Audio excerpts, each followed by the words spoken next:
গোপালগঞ্জের কোটালীপাড়ায় নানা আয়োজনের মধ্য দিয়ে শহীদ দিবস ও আন্তর্জাতিক মাতৃভাষা দিবস 2025 উদযাপিত হয়েছে।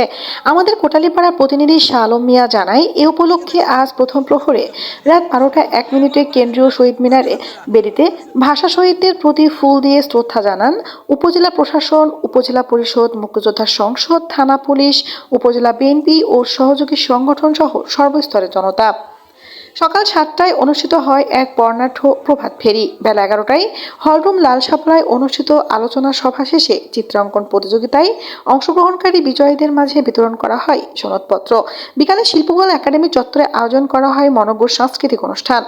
উপজেলা প্রশাসন আয়োজিত উক্ত অনুষ্ঠানে সভাপতিত্ব করেন উপজেলা নির্বাহী অফিসার শাগুফতা হক।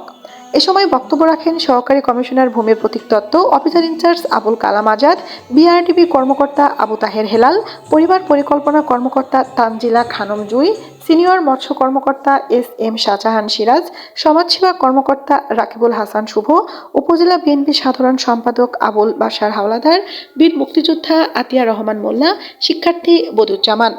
অন্যদের মধ্যে বিএনপি নেতা ফাইকুজ্জামান শেখ, ইউসুফ আলী তারিয়া, অলিউর রহমান হাওলাদার, রফিকুল ইসলাম হাওলাদার, মান্নান শেখ, অধ্যক্ষ দিলীপ ভাবুক, শিক্ষক ইদ্রিসুর রহমান শেখ, বদুজ্জামান শেখ সহ উপজেলা বিএনপি ও সহযোগী সংগঠনের নেতাকর্মী, বিভিন্ন দপ্তরের কর্মকর্তা কর্মচারী, শিক্ষক শিক্ষার্থী সহ নানা শ্রেণী পেশার মানুষ উপস্থিত ছিলেন। তানিয়া রহমান, গোপালগঞ্জ।